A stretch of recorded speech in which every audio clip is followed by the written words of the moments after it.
Hi, this is David Paull, founder of Dialsmith and Lillian Labs and creator of the Behavioral Storytelling Framework. Today, we're going to talk about behavioral storytelling and specifically how storytelling principles led to things like the March on Washington on January 6th and lead to the resistance of people wearing masks to reduce the spread of COVID-19. Stay tuned. Congratulations! You are tuned into Dov Baron's Leadership and Loyalty Show, the #1 podcast for Fortune 500 executives and those who are dedicated to creating a quantum leap in leadership.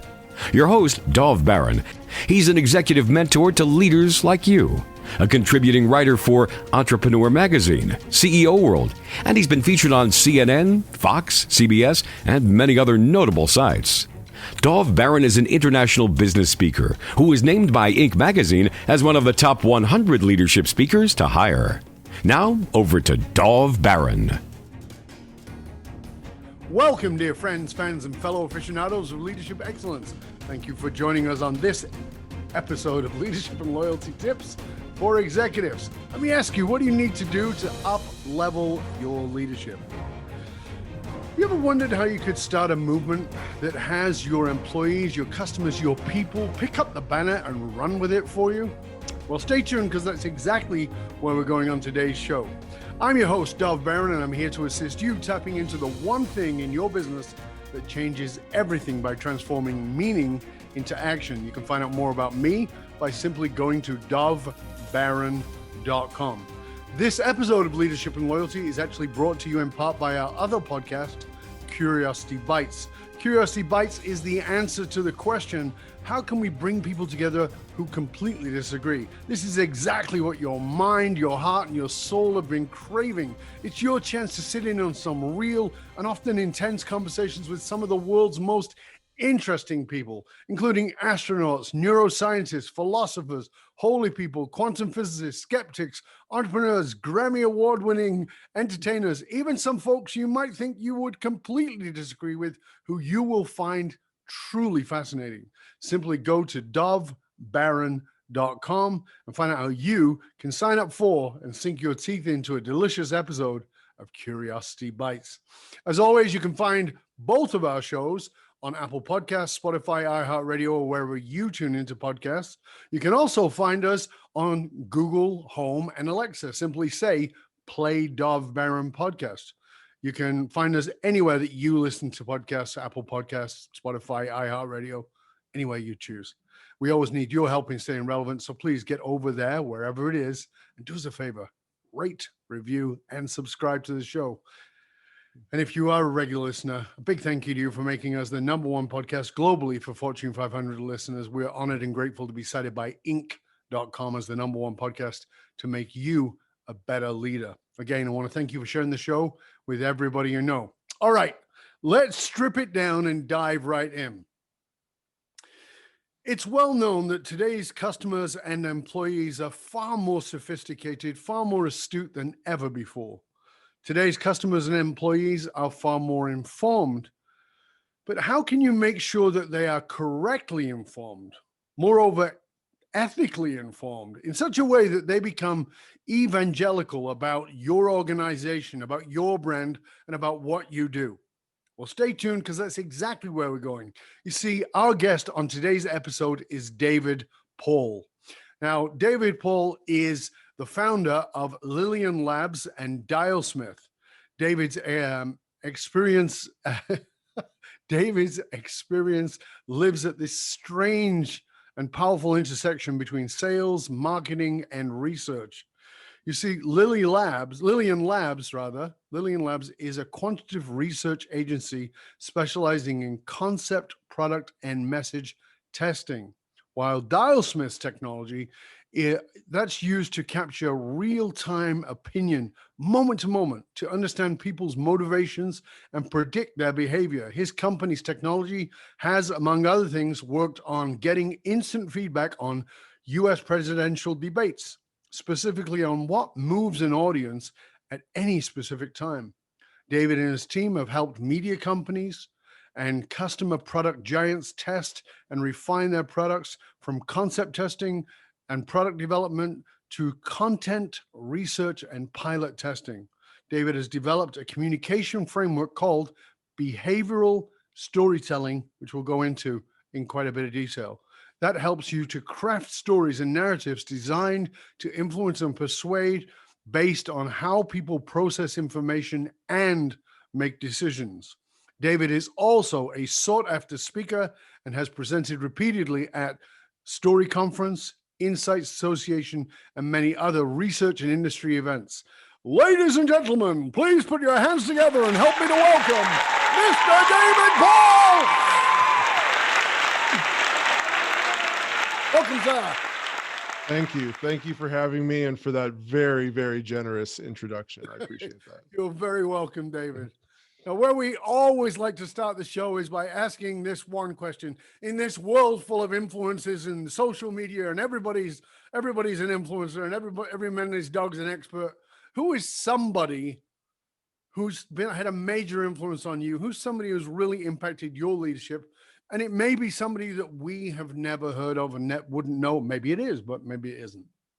Yeah, that's a good question. I mean, certainly a lot of the big names that people would know, but for me, most influential was a manager that I had when I moved from more traditional outside sales, which is where I started my career, into market research. And I was brought in to lead an organization. And I was a little young and a little green at the time, frankly. I think I think it was my salesmanship was part of how I got the gig in the first place. So I had to grow into it a little bit. And I was also very ambitious.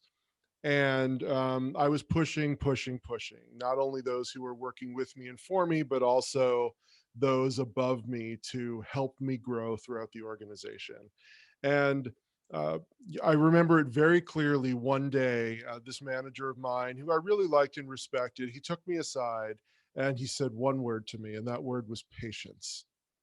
And he just wanted to slow me down a little bit and remind me that the value of patience is tremendous, not only with those on the team and the speed with which we have to get things done, but also for my own sake and really taking things one step at a time, not trying to leapfrog things, and really just taking a breath and being more patient. And of all the lessons I've had in my career, and there have been many, that's the one that I keep coming back to. I find most often when I find myself getting a little revved up, a little anxious, and wanting to push things a little harder. I just remember that word and that moment because it really did help me a lot. It really grounded me and changed the way I looked at things. And really from there, I think my career path was actually smoother and everything progressed at a very nice, reasonable pace. So how old were you when you got that advice? I got that advice in my early 30s. Because that's a pretty, I mean, it's solid advice, no doubt about it. But it's pretty hard advice to swallow when we're young, because when we're young, it's like everything's in a hurry. Yeah. Like, well, and I've been in outside sales my whole career. I've been Right. selling since a teenager, working and managing retail all through college. And then I went right into outside sales, literally knocking on office doors and getting thrown out of office buildings. So came up the hard way through sales. And you really can't be terribly patient with that. You've got a quota to make and your income's based on commission, Right. and it's go, go, go. And Yeah. when I made that shift, and it was almost an immediate shift from being a sales manager for outside sales to running this business that was really structured differently, I had to make that shift in my mentality. And I appreciate that he saw that and was able to coach me through that. Yeah, It was that's very pretty great. helpful. Yeah. Now, one of the things that comes up a lot in your work, and it's a phrase that is now being it's making its way into the lexicon of language, particularly in psychology of leadership, and certainly in sales as well, which is behavioral economics. Mm. I'm very familiar with that. You're very familiar with that, but I think it's pretty foreign to most people.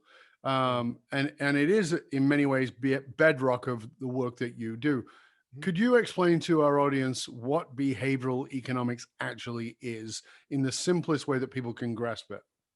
Sure. I'll explain it, at least what it is to me. Of I'm sure course, there, there'll be, and I'm a sure couple we'll of have other people, opinions out there. there'll be plenty of people that disagree with me. That's the circle of life for sure. Um, Behavioral economics to me is focusing on the the information that people use in order to make often financially based or economically based decisions in their lives. So, decisions on things that they will buy, or ways they will save, or ways they will invest. So, all of the research that's been done within the field of social psychology and behavioral science that's drilled down into this particular discipline of behavioral economics really, to me, focuses on how people process information and make financially oriented decisions. And it's an interesting category, because I talk about behavioral economics in a slightly different way. Certainly agree with, by the way, everything you've just said. There's no disagreement. But I also talk about cost price value. And when I say cost price value, is what is the behavioral economics at a level of the emotional cost of something, not just the financial cost of something. So, Right. fighting with your sibling has an emotional cost that doesn't just impact you or your sibling, but maybe the family. And there's those kinds of things. And it's this measurement system that Hmm. we have that seems to me to be very subjective. And that's what's very interesting about it for me. I love the, okay, well, this is what's happening. But when you get down to the subjective, oh, it didn't happen that way for that person. What was that about? Right. Right. Well, and what comes to mind when you mention that is the cognitive bias of loss aversion. So, within the field of behavioral economics are all of these cognitive biases, which is another Yep. term that over the last 10 years or so, I think has become more prominent. Many people maybe haven't heard of it, but it's all of these kind of sometimes they're scientifically proven and sometimes they're just they're believed with heavy anecdote, Right. are kind of the quirks and irrationalities that humans can predictably can be predictive to how they're going to make decisions. So one of them being loss aversion, which very simply indicates that people will feel a loss with twice the intensity of a similar gain. The way I explain it to people is if I gave you $10, you'd be happy. If I took $10 from you, you'd not only be mad at me, but you'll be mad at me with twice the intensity that you'd be happy if I gave you $10. Yeah. So very often, we look at loss aversion as trying to help people avoid a loss, but sometimes we also look at it as making sure that sometimes it's not just about what they're going to gain. Sometimes it's about what they won't lose.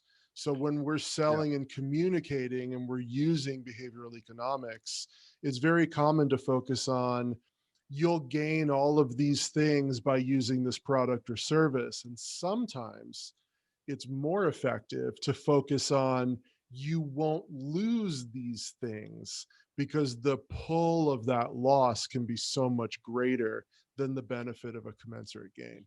Yeah. One of the key things that we teach our clients in leadership and in storytelling, speaking, is that people are motivated by two primary forces, pleasure and pain is far more effective. And the pain is the potential of loss, right? So, but the potential of loss is often not real until it's real. And so the people go, well, what do you mean by that? Well, there's something called the law of familiarity. The law of familiarity is you take things for granted until you don't have them. Mhm. But now, like you took your wife for granted. Now she left you. You didn't even bother like she was even there. But now she's gone. You spend every day crying, weeping, drinking your booze and watching Netflix because you miss her. Well, you could have done that before, but it wasn't. And so part of that behavioral economics and understanding how to do that is getting people to actually see the potential for loss to move them into a future pace of that. Talk to us about that, because I know that this is a special area for you when it comes to behavioral storytelling and the role of that in behavioral science, and how you use it in crafting story. Yeah, exactly. And Your what you talked about is spot on, and it's really where we start in the behavioral storytelling framework. So we use this acronym called RESPECT, RSPCT. Um, and I like to use acronyms and metaphors as kind of memory hacks to help people Sure. remember things. So um, and so the R really starts with understanding what is the underlying root cause of the problem the person is having, that you as either the salesperson or the marketer or the coach are looking to solve. And very often, as you certainly know, the real root cause is often very different than the initially stated superficial cause. So Yep. it's peeling back the onion, or it's mining for gold, or however you want to say it, but really getting down to the root. What is that ultimate kernel of what's the problem? So that's the R. And Mhm. then the S is also getting to what you just talked about. What's the emotional state that someone is in as a result of that root cause? Are they angry? Are they scared? Um, are they fearful of running out of money? So what is the emotional state that the person is in, so that you can then either lean into that or attempt to short circuit that. Mhm. So then we move to the P, which is what's the prime outcome that the person's looking for.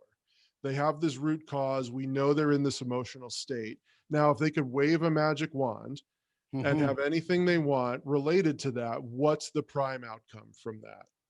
Then the C is where that's where we really start doing the work. That's where pen hits the paper, so to speak, where it's the call to action. We're actually crafting the messaging that will honor the real root cause of the issue. It will honor the state that they're feeling, have empathy for it, make sure that they are clearly focused on the prime outcome that we now know is important to them.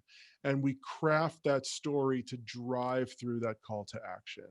And then finally, the T is testing. And that's where our research work comes in. We're never so egotistical to think that we're right.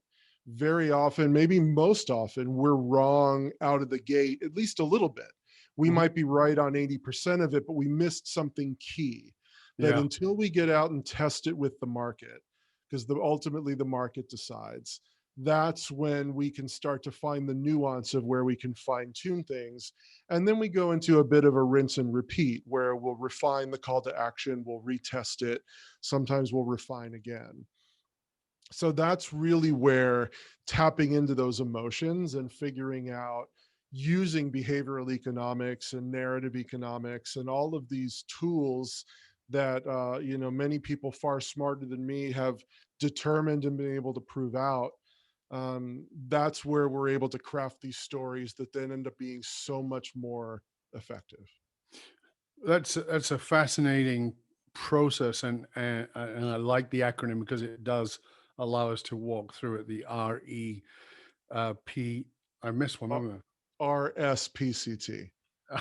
Yeah, I just took the vowels out just to make it complicated. Yeah, SPCT. Thank you.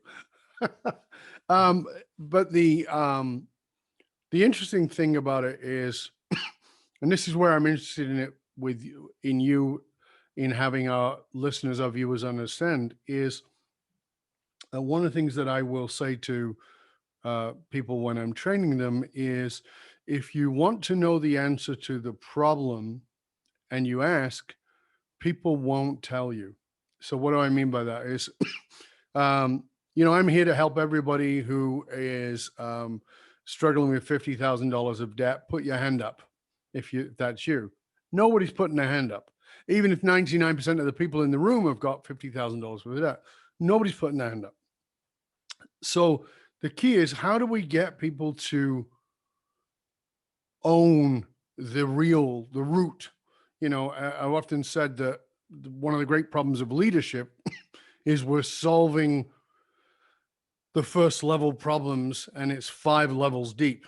So how do you walk us through, because this is a piece that can be very practical that leaders can walk away with, because part of the challenge is a hierarchy of power, meaning that you're asking somebody who's check you right. They are not likely to tell you the truth because you might not write them a check. So how do you give them some clues on how to get to those deeper root causes? Yeah, it's a good question, and I'll use a recent example. We Thank you. recently finished a study that we funded ourselves around messaging for wearing of masks to reduce the spread of COVID-19. So obviously, very timely. We just wrapped that one. We're actually now moving into another study around messaging around vaccines to help ensure that those who have a doubt about taking the vaccine try to figure out how we can short circuit that and make sure that vaccine adoption is as high as it can be. But using the example of mask wearing, we knew that there was this segment of the population that didn't want to wear a mask. We call them never wearers, and ultimately they talk about things like, you can't tell me what to do. I don't believe that it's really that COVID is really as bad as they say it is. I don't believe that wearing a mask is going to help. It's uncomfortable. I don't want to do it. So we're getting all of these kind of superficial reasons for why they don't want to do it. Yep. And ultimately what we realized is, okay, we don't care why you don't want to do it. What we care about is what's going to get you to do it, right? So we crafted 2 versions of a story. One that was more aggressive, where we took the approach that most healthcare professionals or government leaders take. They talk about the statistics and how you have to do your civic duty, and this many people are sick, and this many people are dying, and those who aren't wearing a mask are contributing to the problem, and it's just beating people over the head over and over and over again. And it doesn't work. And we knew it wouldn't, but we wanted it as a counterpoint to the alternative. The alternative was the more gentle approach, where we got to, okay, they don't want to wear a mask, but what do they want? What they want is for things to get back to normal. They're sick of hearing about COVID, of dealing with COVID. They're sick of their kids going to school at home, and they're sick of not being able to go into work and being trapped at home with their family all the time. Maybe that doesn't make them happy. So we took the approach instead of the fact that you may not wear a mask, and we totally understand that, and we're empathetic to that, even if maybe we're not. Right? But if you wear a mask, you are going to make those around you more comfortable. And therefore, things will get back to normal a little bit more quickly. So we'll have the not so much the illusion, but we'll have the visual of more people participating in the solution. And those around you in a store won't be uncomfortable that you're not wearing a mask, and therefore they won't leave, or you won't get difficulty from a manager. The whole system will operate that much more smoothly, because ultimately that's what's going to get us back to normal faster. So in this particular case, rather than trying to get them to cop to what maybe was really going on as a deep-rooted belief, we decided it doesn't matter. All that matters is what's going to move the needle here. And what's going to move the needle is giving them what they ultimately want. What they ultimately want isn't that they don't have to wear a mask. What they ultimately want is for this situation to go away. So when we presented the 2 different stories, and we presented them monadically, so each person only saw one, we were able to, with 23% greater success, get the never wearers to tell us that they would be more open to wearing a mask after hearing that more gentle story than with the more aggressive story that was much more common in the market. So it's interesting because there's a piece in here that I really want to come to that I love, because it so aligns with what my work is about, and that is shame will get people to do things, but it will never get them to like doing them. Mhm. Right? So you can shame somebody into doing anything, but they'll never like you and they'll never like doing it. So how do you stop that? I'm asked that question a lot. How do you stop that? And the answer is very simple. Stop making people wrong. And what your second thing did was it didn't make people wrong. The first one makes them wrong. This is your civic duty. Therefore, you're wrong if you don't do it. Versus, you're right. You want to get back to normal? Of course, we want to get back to normal. Don't you want to have barbecues again and hang out with your family? Of course you do. Wouldn't that be great? Here's this wonderful imagery of you with your family and celebrating next Christmas and having summer barbecues and playing football and going to the game and cheering. Wouldn't it be great? And all we have to do is wear the N95 mask globally for 4 weeks. That's the stats. That's the reality of it. 4 weeks. Everybody in the world wears a mask for 4 weeks, and COVID-19 is controlled. It's gone. Boom. Right. Could you do 4 weeks of that in order to get life back to normal? Yeah, of course you could. You could do that. Yeah. Then there's no resistance. It's like, why are you wearing a mask? Because you believe in COVID? No, because I want all these crazy bastards who believe in it to get over it so we can all get back to normal. They can even justify their decision. So that's a lovely way of doing it. And it really brings home this piece around making people wrong doesn't get them to do what they're proud of doing, feel good about doing, and they can own. Yeah. Very powerful. No, and I love the way you put that. I had never actually thought of it in that specific context of not making people wrong. And that is, that is right on exactly what it is that we're trying to accomplish. Yeah. And I'll tell you where it comes from. It's from attachment theory, psychology, and it's how to bring up your kids. Don't make your kids wrong, and you can get them to do stuff. Make them wrong, particularly when they're in their teens, when their brain's not fully functional, but the part of the brain that needs to show that they're not you, will rebel against you. Yeah. But if you don't make them wrong, no problem. Yep. No problem at all. So it's, I think that, there's such great, for me at least, delicious sophistication to psychology. Yeah. But some parts of it are so basic that we miss them. And so we want to be right, and we're going to get everybody to wear a mask. And part of the Biden administration had just said they're putting forward the 100-day challenge. That's a better word, right? As opposed to the 100-day mandate. But the challenge. Now, could they go further? Yes. Could they use what you are doing with your program and what I just said about being right and wrong? Yeah. Would they have a lot more success? I believe they would. Yeah. It's fascinating. So I want to go into this a little bit more so people can grasp this. And I want to talk about something that is more topical, and not particularly evergreen in the sense of the event will come and go pass, but the event is evergreen in what's happening around behavioral storytelling. We're all familiar with that January 6th, there was an event that took place at the US Capitol. People had consistently been told a story, and as a result, they took the law into their own hands and marched the US Capitol. Many of those people are either in court or going to be in jail, as we record this.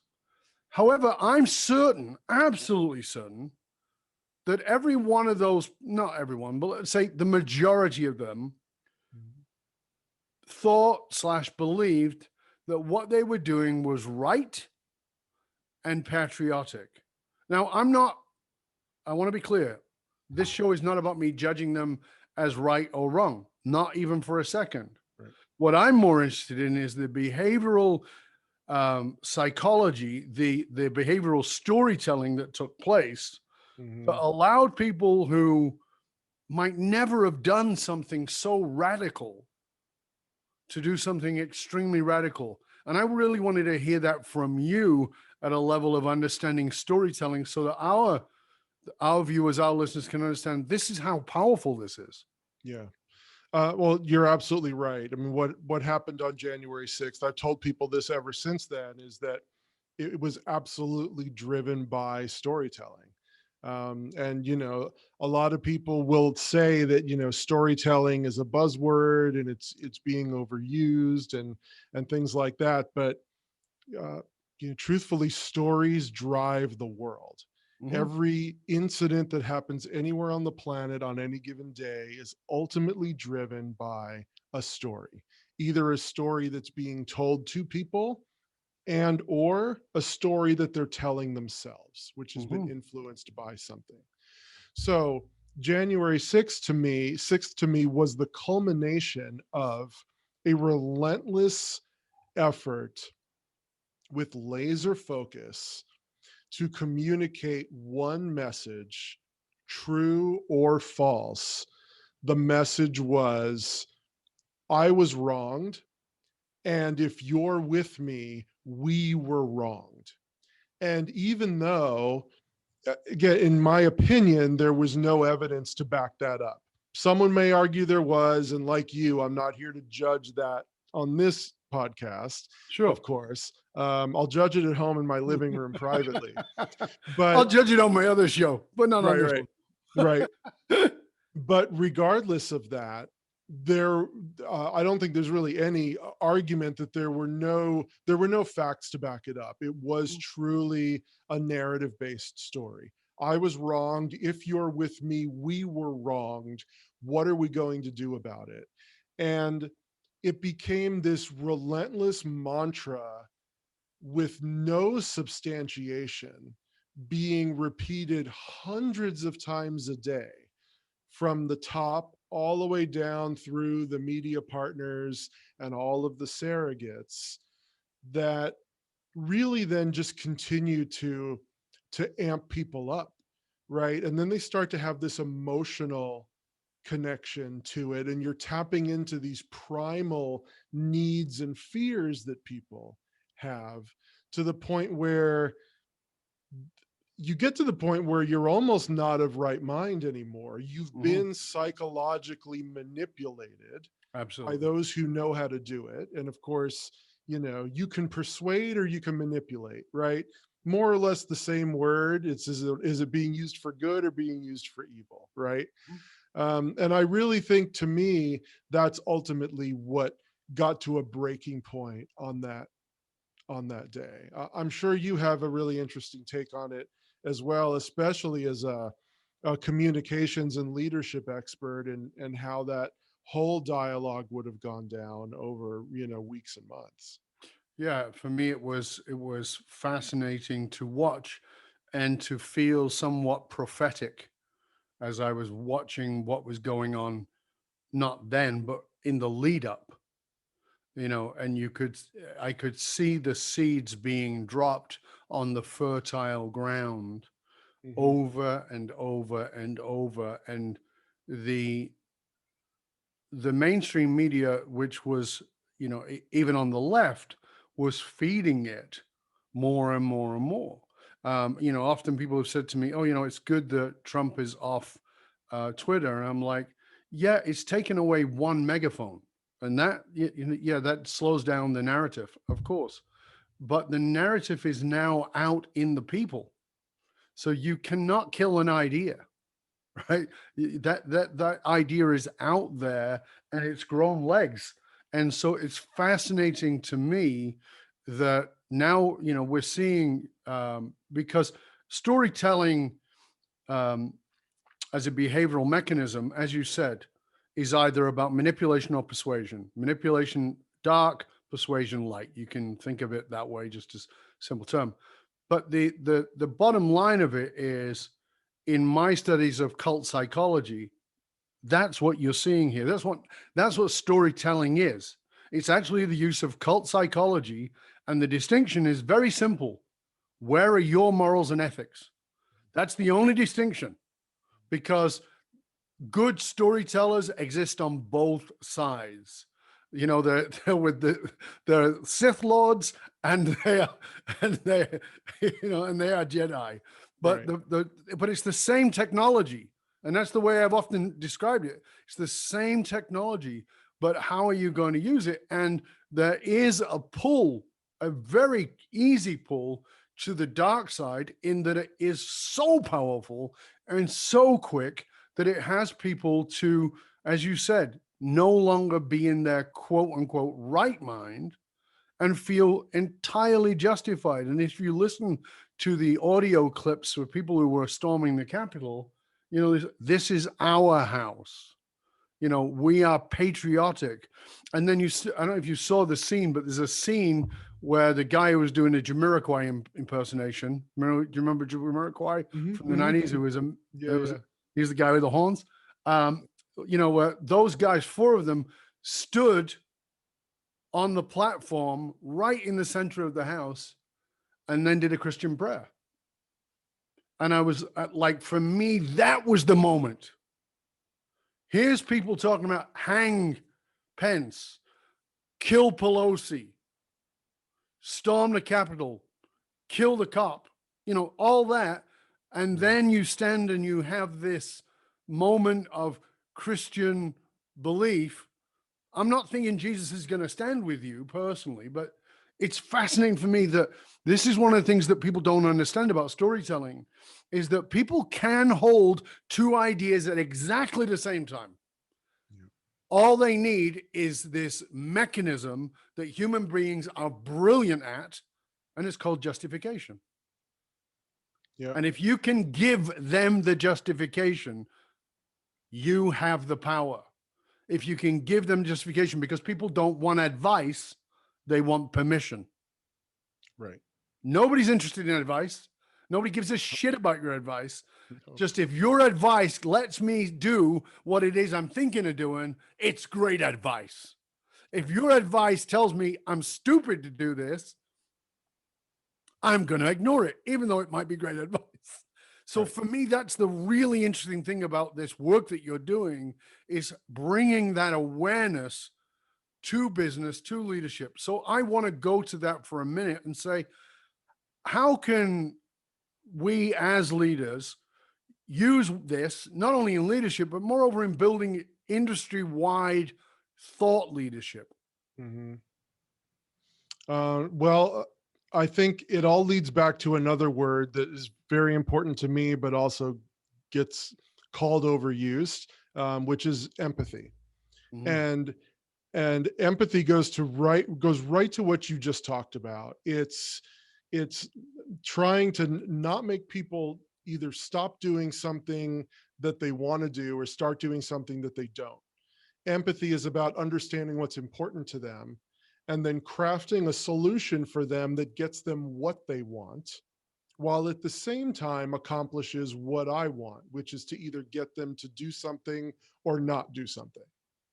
So when it comes to leadership and, you know, building my own business and working with my own team and working with clients, it always starts with what's the driving motivation, what's important to them, not what's important to me. It doesn't matter what's important to me. Ultimately, my goal is to create a path that gets back to what's important to me eventually, by making sure that everyone along that path is getting what they want, as opposed to the leadership style of trying to change everyone on the path, getting them to do what I want because it will get me to where I want to be faster. Getting to what you want is a long game. It's patience, right? Back to the first lesson. Yeah, and it's having that empathy of the people along the way, and the fact that we're not dealing with machines here, we're dealing with human beings who are irrational and emotional.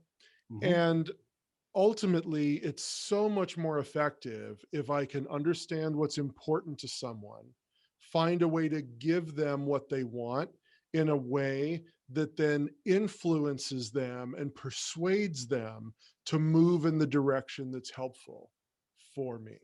And I think that's how all of this applies, not only to sales and marketing, but then also applies to leadership. Yeah. So much of where we fail is there's you and you're out there, you're distant from me. But when I see you as me, I go to my quote is, I don't live in the world, I live in the mirror. Hmm. When I see when I can see me in you, no matter how crazy your behavior is, if I can see me in you, then I can have empathy. Then I can actually find out what do you really want? Because I know you know this very well from your work and your research. If you and I walk out onto the mall and we say, okay, let's take our clipboard and ask 100 people, what do you want? And they have to answer right away and they only get one answer. Most people's answer is,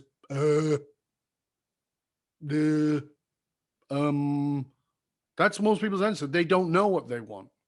And if Right. you push them a little bit, they'll tell you, but it won't be what they actually want. Right. So, for instance, somebody says, "Well, really, what I really want is to not be single. I want to find a partner." Is that what you really want? Yeah, I do. Do you want that, or do you want sex? If I could just give you sex and no partner, would you take that? Oh yeah. So you want to get laid? That's different. But Right. I'm not right or no wrong in it. I'm just saying that's what you want. Yeah. Other people would say, no, I don't. No, I'm not interested in that. I actually want somebody I could snuggle with and I could feel that can have deep conversation. Oh, so you want connection and companion?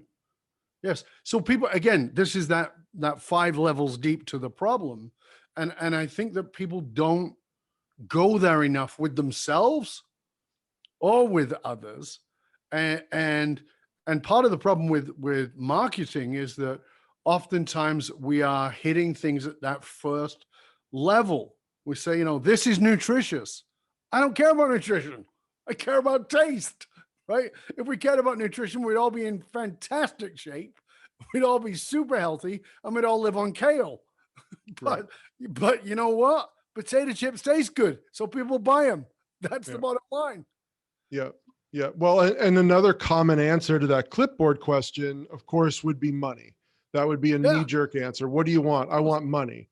Yeah. People don't want money. They want what money can buy them. Now, what can money buy you? The next layer down is, well, it can buy me the big TV and the nice car and the big house. It's like, okay, now what are having those things buy you? And by the time you pull back all of the layers, you really get to what's important to people. That's why, when leaders believe that what their employees need to be happy is just more money. If I give them a raise, they'll be happier. But Foolish.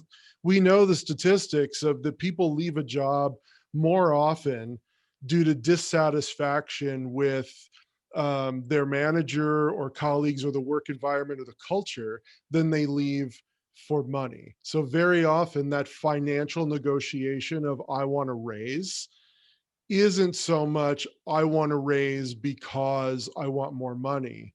It's I'm looking for something here that's missing.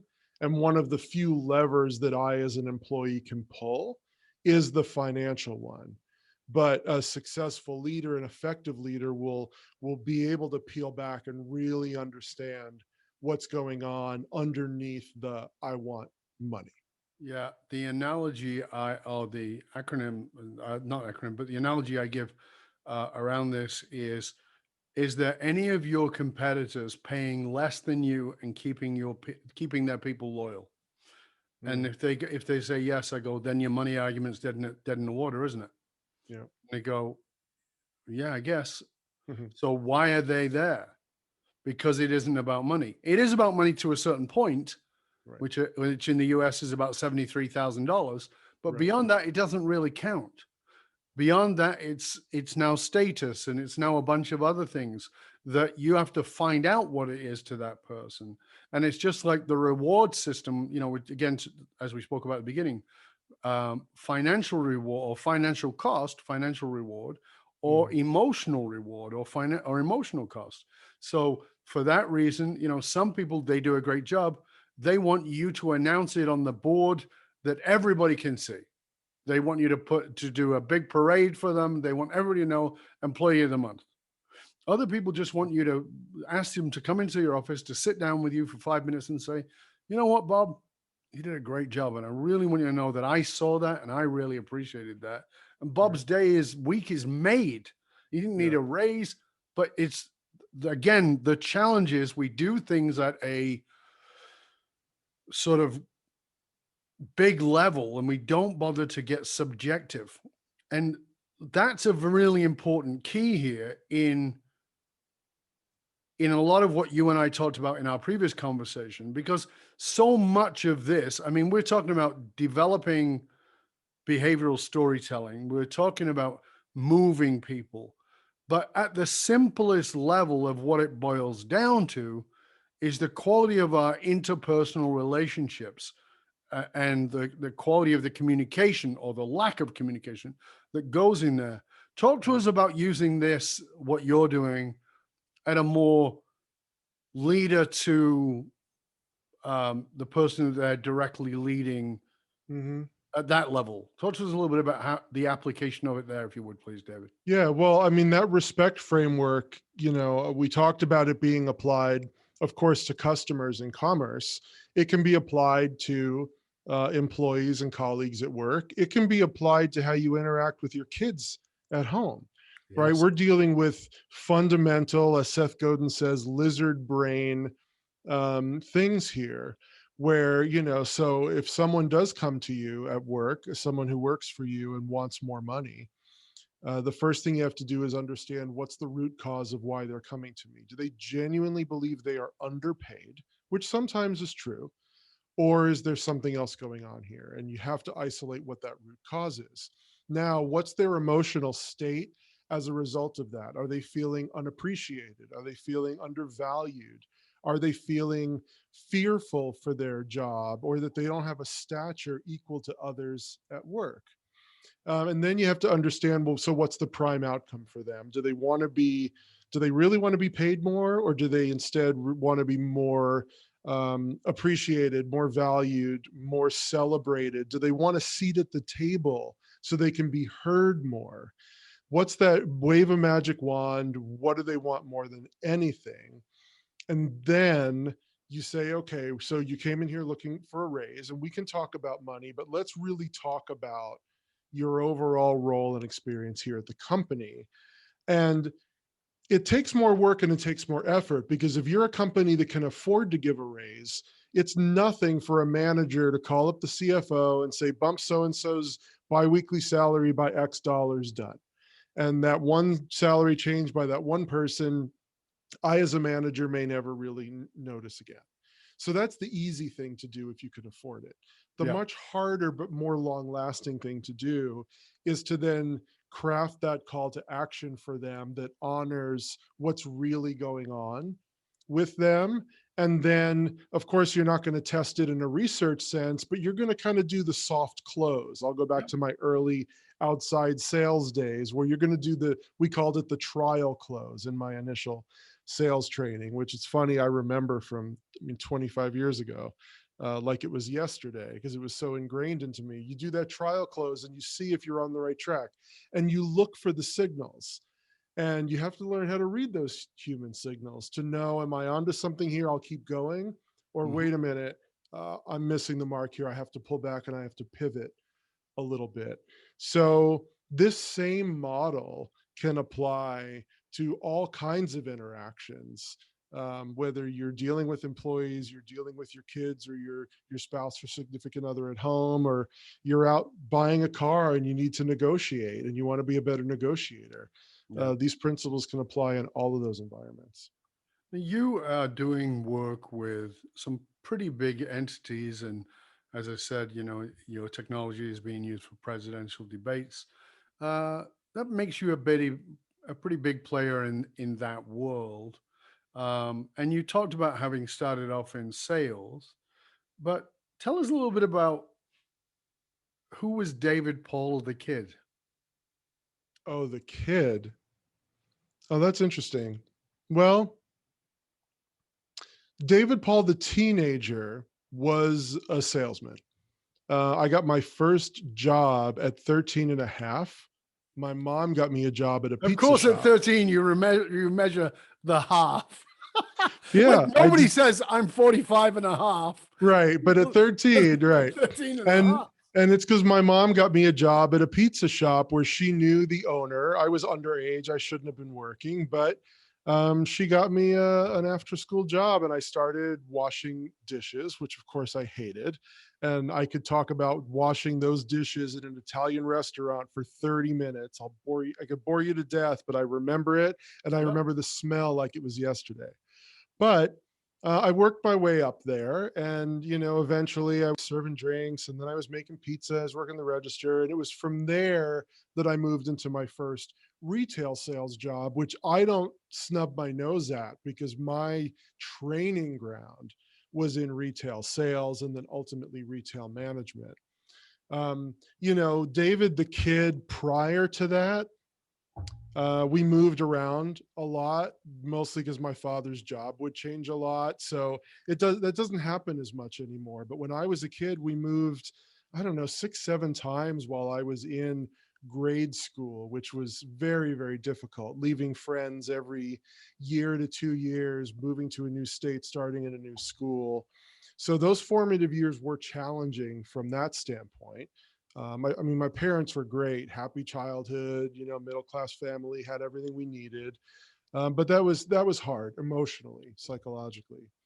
But when I got into working, I think that's when I could plant my own roots and I could start to control my own destiny. And if I'm going to analyze myself, that's probably why I got into work so much, so young, even to the point where I crafted my college education around being able to work. So I live in Portland, Oregon now, but I grew up outside of Philadelphia, which is where I spent my last high school years and college. I thought you were going So to break out into Fresh Prince there.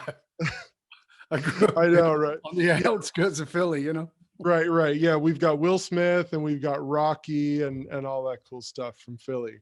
But so I went to Temple University, and Temple has their main campus in kind of a notoriously tough part of Philly, but they have a satellite campus out in the suburbs. And I'm a suburban kid my whole life. Right. So I crafted my entire business education at Temple around being able to take every class at this satellite campus so that I could live in an apartment halfway between that campus and where I worked. And I worked full time in retail while finishing college full time in 4 years. And I did it by just working and going to school, which made me happy. I didn't socialize a lot. I didn't go to parties, no fraternities. My friends were at work. We hung out at work. We had fun, teenagers or young 20s working in retail. It was fun. But that was my drive. So I've never not worked since I was 13 and a half, which is part of why I needed that patience discussion when I got into my 30s and I was still chasing it like I was a hopped up teenager running all the time. But that's really what growing up, was like for me. And I think just where a lot of the drive comes from. It's interesting because I started work full time at 13. Really? At 13, yeah. Oh, that's great. Full time. I lied about my age. Of course, I had facial hair at 13, so I was okay. Helps. So I lied about my age and started working full time, and nobody knew. And I would go back to school on a sort of monthly basis for a day or two, take a couple of days off work, go back for a day or two, so it appeared that I was still there. What did you do? What was the work at 13? I was working as a hairdresser. Back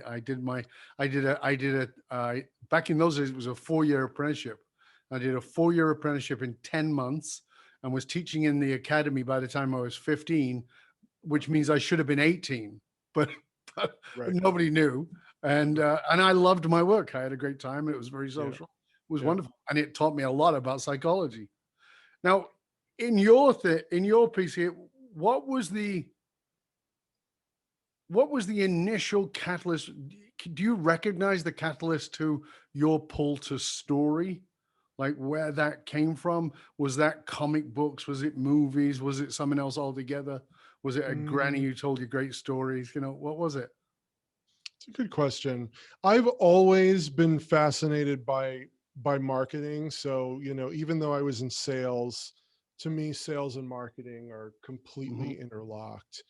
And I always appreciated the narrative side of marketing and what would make an effective advertisement or an effective campaign. Hmm. So I don't know that I can pinpoint one thing, but I also love to write. So I've always written, and I've always loved the structure of writing and creating a narrative that flows and then figuring out where it's broken and reworking it and fixing it. I love the mechanics Mm. of writing. And then really it was about 5 years ago, to be honest, that storytelling started to formalize for me. And um, I'll tell you how that actually happened. I guess that's sort of an interesting story, my path from there to here. Sure. Um, so I'm watching YouTube with my son, and there's a Mhm. famous YouTuber, Casey Neistat, which most people probably know. He's got 15 million followers. He's a vlogger. My son loved Casey Neistat, so we would watch his daily vlog on YouTube.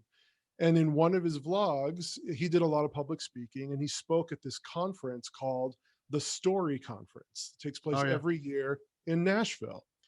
And that piqued my interest because I'm like, there's actually a conference called Story. That was the name of it, Story. So I started looking into it and I realized that this is like the TED of storytelling. It's Hmm. held at this beautiful symphony hall in Nashville, 1,500 people in the audience. And it's these curated 15, 20-minute talks by incredible storytellers. So I went as an attendee the next year. I bought my ticket and I went and I sat in the audience and I was captivated. Absolutely loved it. So after that, I reached out to the organizer, who's now become a friend of mine. His name's Harris. And I told him who I was, how much I loved his conference. I told him what I do with research. And then I'm really interested in kind of developing this research based storytelling idea, telling stories with data. And I was wondering maybe there's something we could collaborate on. So we ended up collaborating on a study together, and then the next year I presented the results of that study to the story audience. I was determined to get myself on that On stage. that stage, That yeah. was the stage I wanted to be on. And so since then, we've done the last 3 years, we've done some experiments together and we present them. And this past year, I actually did a talk on behavioral storytelling. It was done virtually. It was during COVID last September. Um, so that's become where I've immersed myself now in kind of the storytelling world, but that's much more the creative artistic side of storytelling that then that's why he and I collaborate so well together because he's more of an artistic storyteller. He's a master illusionist, he's a magician, he's also a business consultant. So he comes at it from the creative side, I come at it more from the analytical side, and we're able to do some really interesting work together. So I think that's where the last 5 years it's That's very really cool. started to crystallize, and behavioral storytelling was born from my time invested in this storytelling community. Yeah, it's fantastic. And there's again, there's a whole range of neuroscience work that goes into a really powerful story that, and of course, some people are very natural at it. They're magnificent in their ability. But when we tell that story, what happens inside of the other individual is quite fascinating in the way that, and I highly recommend that you as a listener and a viewer think about that, and way I would describe it to you is the way I describe it to my students is that when you tell a story, the purpose of that story is to trigger a story in the listener's viewer's head. And that story then becomes a cineplex. So there's your movie running, the one you're telling, and it triggers their movie of something that was similar in their life, where the narrative or the messaging is the same, and that aligns until the two screens collide. Yeah. And that is then when their behavior will change from that place. And it's so powerful to watch, because Right. once you understand how to craft that, it doesn't matter who the audience is you're speaking to. Yeah. You can tell your story in a way that allows them to fully get it in a way that's relevant to them, not relevant to you, but relevant to them, so that they'll take the action. David, this has been a wonderful conversation. Thank you so much. I really enjoyed it. I hope you have too. Loved And it. thank you. And I would love for you to tell our audience where they can find out more about you and all your wonderful resources. But before we do that, we always like to say, please give us a piece of practical advice that anyone watching, listening can get away, go and do, preferably in the next 5 minutes, but certainly as long as the next 48 hours, go do this to get what it is that David's been sharing. Okay, so my number one piece of actionable advice that you can do immediately, if you haven't already done it, is read Never Split the Difference by Chris Voss. He's the now famous FBI negotiator who retired from the FBI, wrote a book on negotiating. And the principles that he talks about in how he negotiates with hostage takers and all of these incredible crises he's been through in his career are all of the behavioral and psychological principles that we've been talking about here. And he does a really good job of distilling it down so that it's digestible for everyone. So I'd say either buy the book, get the audio book. If you're so inclined to sign up for Masterclass, the Service Masterclass, he does a Masterclass, and it's great. I couldn't possibly teach it that succinctly and that quickly. And as you're reading the book, you can start applying that to your life and your work every day. So I'd say if you haven't done it, that's the first thing you should do. Well, that's a very altruistic tip. Most people are going to say something about themselves. Thank you so much for that, David. I really appreciate it. As we finish up, absolutely. As we finish up, please share with our audience where they can find out more about you and all your wonderful resources. Oh, well, thanks. I appreciate that. So as you mentioned at the beginning, I do have two companies. So the data collection business is Dialsmith. It's dialsmith.com. And our consultancy is Lillian Labs. So lillianlabs.com. My email is david@dialsmith.com. If you want to reach me, LinkedIn, I'm on all the time. Feel free to find me there. I mean, that's really it. I love to connect and just chat. Back in my early days when I was knocking on doors and getting thrown out of buildings, it was all about the hard sell. I've mellowed a lot, and now I really just love to talk to people and learn and share advice and give advice. So I'm open to chat anytime. Thank you. It's been a pleasure and an honor, sir. I've loved it. Thank you for sharing all that you've shared. And for you, dear listener, remember that you can hang out with other conscious leaders and chat about this episode or any of our past episodes inside of our Facebook and LinkedIn groups. Just go to Leadership and Loyalty Podcast. It doesn't matter how successful you are. If your employees and your customers don't understand what gives your company meaning, you're only working at a fraction of your capability. To find out how you can hire me, Dov Baron, as a speaker or leadership strategist for yourself or your organization, go to dovbaron.com, dovbaron.com, because unified meaning, or as we call it, finding your dragonfire, is the one single monolithic difference between greatness and mediocrity in individuals and in companies. I want to thank you for sharing the show with everyone you know. Till next time, stay curious, my friends. Stay curious about the stories you're telling at a marketing level, at a business level, at a leadership level. And are you making people wrong, or are you making people right?